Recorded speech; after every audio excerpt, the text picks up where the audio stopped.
welcome to Face Check. You're joining me in the fourth round of the Wayland Summer Run Game Night Kit, held mid-August 2015. Packs are legal up to Old Hollywood, and we're sticking with me. I'm currently 4-2, and the top table is Ross, who's on 5-1. And this will be the final round of Swiss, and there won't be any cut. So in order to win, I'll need to take down both of these. And if Tim beats Ross on both games, I'm guaranteed to win. And if he beats Ross on one game, then it will come down to strength of schedule. So ideally, I hopefully win both of my next games here and still be in with a shot of winning the R04M Fatale. So I'm playing Noise, we're familiar enough with that deck now. And on the right we've got Gary Elliott, he's playing Near-Earth Hub, NBN. And you know, previously discussed the same deck that Ross beat me with, and the same not a particularly good matchup for me. So we discussed some of the strengths of Near-Earth Hub and NBN in the last one, but this is a very different deck this time. Gary's going to be playing it slightly differently, and I'll have to work on playing around that. Now I open with I've Had Worse. My deck does rely on getting a lot of early draw. However, against an NBN deck that might be trying to kill me, that's a little brave. But if it gets to the point where he can kill me, then chances are he'll be able to just double scorch me, possibly even triple scorch me for the win. So I can't play too scared. I already mulliganed, and I didn't have enough pieces in hand, so I've gone into draw mode. So I run 3 I've Had Worses, 2 injects, or am I playing Street Pedal? No, injects in this one, and Wild Side Aesops. Wild Side Adjusted Chronotype. I've put Auto Scripter down, which is going to prevent me from running much, so I'm going to have to spend a few turns setting up, unless I want to lose the Auto Scripter. If you fail a run, Auto Scripter is trashed. But I did manage to get into Archives and install Hades Shard. You can only have one Hades Shard, or any of the shards, in your deck, as opposed to the normal 3-card limit. And indeed, the next cycle, you can actually have cards that allow you to have 6 copies of a single card in one deck, and each pack's going to have one of those. Still, getting it early means I can run on Archives, and instead of accessing, I can install it for free. Ordinarily 7 cost, quite a tempo hit if you wanted to do that. Gary's playing, quite conservatively here, making some of the right moves. He's moneying up, just slowly installing a new server, gets his card draw, and puts the pressure on if I was going to try and get through. Here I think it's a wraparound, and he's trying to score out an early agenda, so I put down David. David will get me through strength 5 or higher ice, and I make a run. I get in, Gary doesn't res, but that's only because I can't trash his pad campaign anyway. I don't have enough credits. So here Gary reses that pad campaign, and that's going to stay on the board for the rest of the game. He's going to get 1 credit at the start of his turn, for now until the end of time, pretty much. He's going to outmoney me for a big part of the game, and it kind of suggests that he's going for money, and there's some kind of butcher shop. Butcher shop really needs money to be able to successfully land the mid-seasons, and then follow that up with a couple of kill cards, so either 2 Scorched Earths or a Traffic Accident into Scorched Earth to try and miss I've Had Worse. Traffic Accident, 0 cost Wayland operation. It was long play only if the runner has 2 tags, and you do 2 meat damage. And if for a runner with 5 cards in hand and 1 I've Had Worse, if you can miss that, they'll go down to 3 cards, and then the Scorched Earth will flatline them. That's a preferable option than playing Scorched Earth then Traffic Accident. Playing Scorched Earth does 4 meat damage, and assuming they have a single I've Had Worse in hand, that takes your odds up to 80% rather than 40%, and if they do that, then you can no longer kill them. So Gary's streaking ahead on credits here, 21 to my none. But I money up there. I may slightly have cheated. I don't know how I got from 0 to 4. Yeah, I must have missed something. I probably took... I just took 4 credits. That was my entire turn. Not particularly exciting. Although I do have my combo down now. So Wild Side, Adjusted Chronotype. And that lets me get 2 cards at the start of turn for free.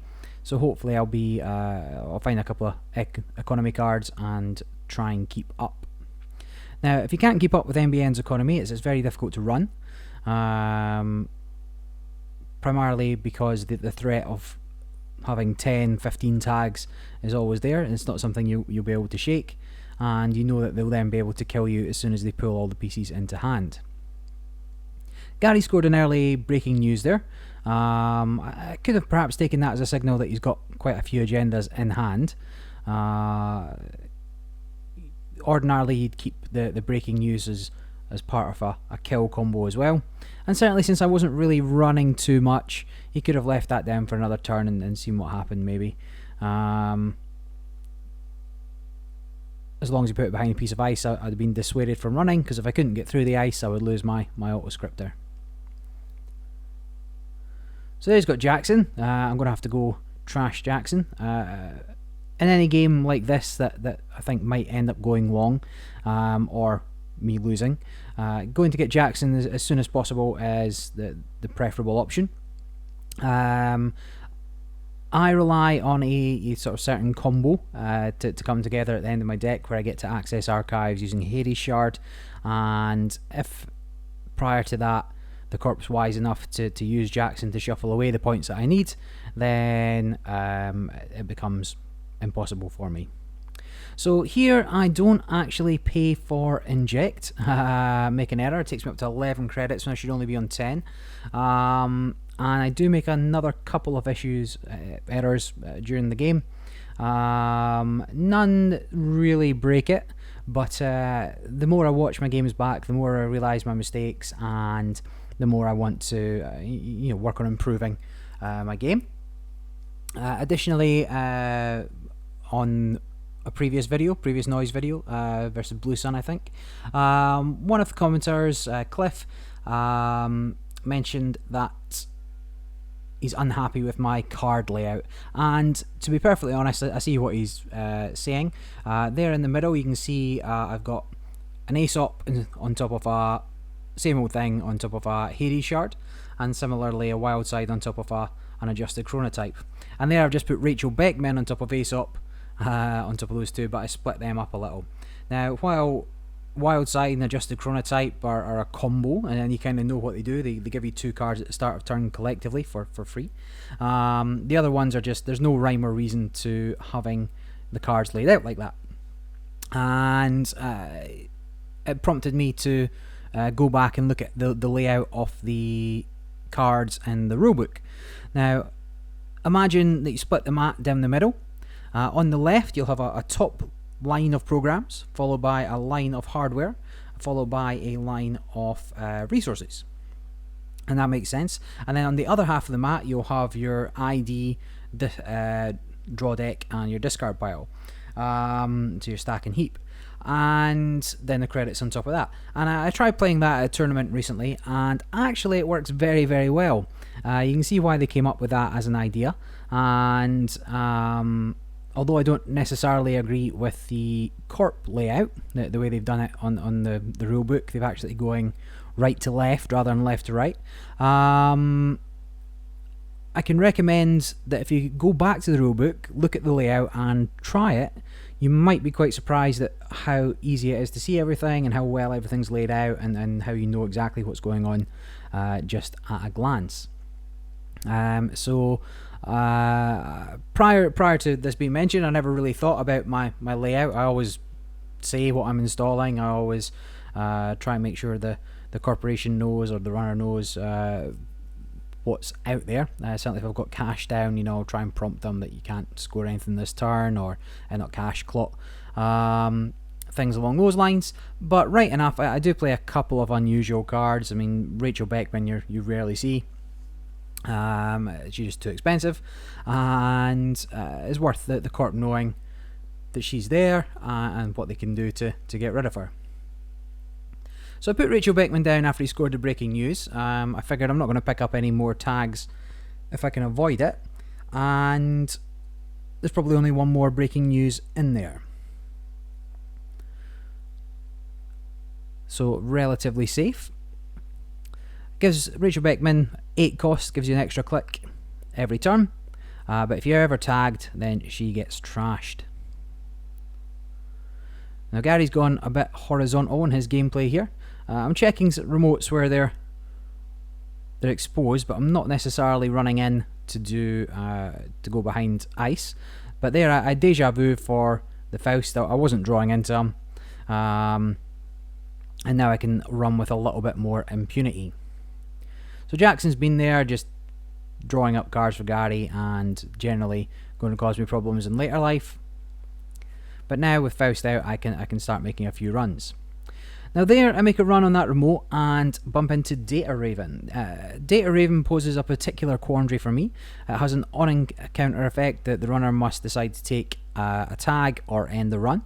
Now if I take a tag, I lose Rachel Beckman, and if I end the run, I lose Autoscriptor. Neither of which are a good option for me. Additionally, I can beat the subroutine. I certainly don't want that to go to a trace, because Gary will be able to beat the trace, put a power counter on it, and give me a tag at a time of his choosing. So I instead elect to jack out, losing the Autoscriptor. Now I know that I'm going to lose the Autoscriptor. You see it's still there. I forget. I always forget. But you'll find every time I forget, I always remember before it makes a difference. So next turn I'll go to install something, try to take a click back, and remember that Autoscriptor is gone. So there Gary just raised Sansan City Grid, reducing the number of, it's an upgrade that reduces the number of advancement tokens required by 1. And then he's advanced. I've nothing on the board. This version of Noise had no instant speed clot, and this is how I normally lose to NBN. The newer version of my deck does. I run Street Peddler over Inject and Clone Chips, and does much better in these kind of matchups. However, at this point, I'm just basically, I can't do anything. Now, Gary's raised the Sansan. He has installed Advanced, and then left it. Now, up to this point, his deck looked like it was fairly standard. Here, I have no idea what's going on. I can't think of any traps it might be. It could be a ghost branch. If I access it, I'll get a couple of tags, and that would be difficult for me to remove, especially after having taken the tag from Data Raven. And so I am puzzled by it, and not really sure what to make of it. I can get in. He knows I can get in. But whether he's just trying to bait out the trashing of Beckman, whether he's doing something weird and wonderful, whether he's imported some sort of trap from another faction, I do not know.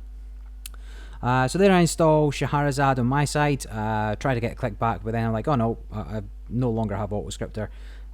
So at least that's one mistake that I catch in time. But yeah, I mean, I spend a lot of time thinking about whether it is worth it to go and see what that card is.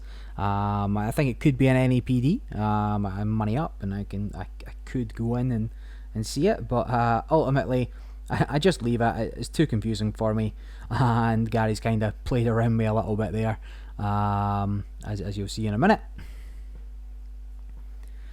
So Gary's been very solid so far. Just he's going through the right steps. He installs when he needs to, gets the draw, always takes it, always remembers his pad credit, and then it does somewhat tricksy things like this. I'm assuming he might have a mid-seasons in hand, and since he had rather large credit advantage at that time. He's maybe put out that agenda, and you see it's an agenda in a minute. He's going to score it. Here he goes. So that's an Astro Script, which is a bold move just to leave on the table for 1 turn. But now he's got the token. Oh no, sorry, it's a Beal. Telling you lies. Project Beal, and you know, it takes him up to 3 points.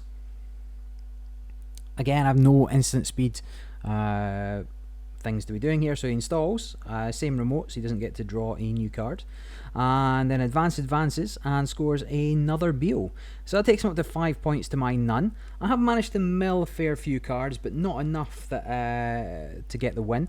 He needs about 17 cards access from R&D, random accesses, to win. And all Gary needs now is to either have in his hand an Astro Script or another Project Beal, and he'll be able to score out next turn and win the game. So pressure's on me a little bit, but luckily I have managed to pick up a Clot, and that will stop the single turn scoring.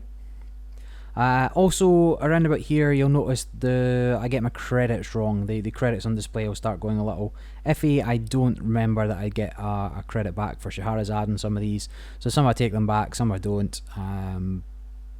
But the general credit levels are about right. So now I've got a lot of pressure on to decide what needs to be, how I'm going to win. All he needs is a Cyberdex virus suite installed somewhere. I can even install it in R&D. It's an upgrade. It can go anywhere really. And then he can install advance, res, and trash Cyberdex virus suite, and then score his agenda. So not looking good for me here. There's not a huge amount of time left on the game, so you can make of that what you will. But now I'm just going to try and mill as many as I can for this endgame combo. You'll notice this old Grimoire there. That's to get turntable down. I don't know whether I have it in hand or whether I'm planning on having it in hand. I don't really know why I would do it against this kind of deck. Maybe I just had nothing else to sell and I wanted money, but it doesn't really do me any good. If I access a 1-pointer from archives, I assume that it's the second copy of breaking news, and I'll still need 3 other agendas even if I were to swap it. Then I put down Imp, taking me up to 5 MU, but since I've trashed Grimoire, I only have 4. So again, another mistake by me, but not much. Yeah, I keep getting things wrong. There I make a run on that Data Raven server with the Sansan in it, and it turns out it's an NEPD. I mean, if that was a 3-2, it was all over pretty much for me. Gary installed Advanced. I couldn't leave it again. He maybe just did the same thing. But if I were Gary there, I probably would have installed it and then just left it. I maybe would have thought it was a Caprice, an Ash, some other kind of protection. I perhaps still would have went to look at it. Probably would have at this point. I can't just let him have it. But he wasted sort of two advancements by doing that there. Anyway, I chose to imp the NEPD instead of selling it. That was to ensure that it didn't turn on mid-seasons. However, I am ahead on credits at the moment, and I think I've got a couple more ones on the display there. I'm up to 20, I think. But obviously not far enough ahead that if I stole the NEPD, I wouldn't be mid-seasonable. So Gary's got a lot of outs here. If I steal an agenda, if he just keeps putting out agendas until I take one, he can probably mid-seasons me, and he probably has the kill combo in hand. He did say later on, or almost as soon as we're finished, in fact, that he should have kept the breaking news in hand, so he could just install advance and then go for the kill.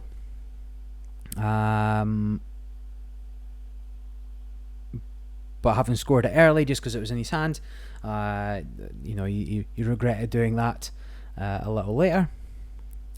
What he perhaps should have done there was purge, force me to try and recur the clot, and then just go digging through R&D until he finds the cards that he needs. Or potentially just go digging until he finds a Cyberdex and install that so you can pop it in, score it in one turn. As I said, no instant speed recursion really makes this a terrible matchup for me. However, the new version of his deck does, and actually did quite well against pure fast advance. So now all I'm trying to do is mill enough cards so that when I pop Hades before he tries and scores his last one, there's a reasonable chance. Here I pick up on the MU issues this time, so install a cache, take some money, mill a card. He's not got a lot left in R&D. There's quite a few in archives. Jackson's still on the table. He's not used them.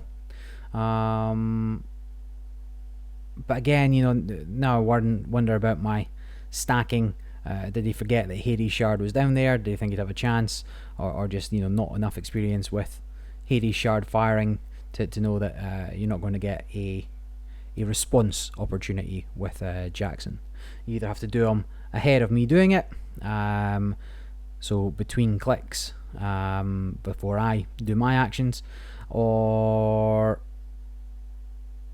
otherwise I'll be able to just see everything. Be too late, I've seen it all. So I'm at the point where my economy is fine. I'm ahead here. If I can get into something and steal an agenda, I will. But mostly just going for the mills. I've actually got about 30 odd credits here, I think. As I said, I forgot to put all the credits back for Shahrazad. I'll mark them up as full price. But it takes me at least as long as watching the the video to do the overlays for the credits, so I'm not going to bother doing it again. I have a lot of money, that's all you need to know. As does Gary, but I have more, and that's the important factor when up against the Corp. As long as you have more money, you are slightly ahead. So now that Clot is gone, Gary purged, I have to get rid of Sansan City Grid. I can't leave any fast advance options on the table, and actually I managed to get another Clot just to try and force out another purge in case there's any biotic labour shenanigans going on as well. Not seen a huge amount of influence from him, although I've not made him res a lot of his ice, and I've not been challenging the hand or R&D much, so I've not seen a lot of cards in general, but very possible that he could have space for a biotic. I still don't know that he's a kill deck, a sort of butcher shop deck, but it can be assumed. So here's installed and advanced.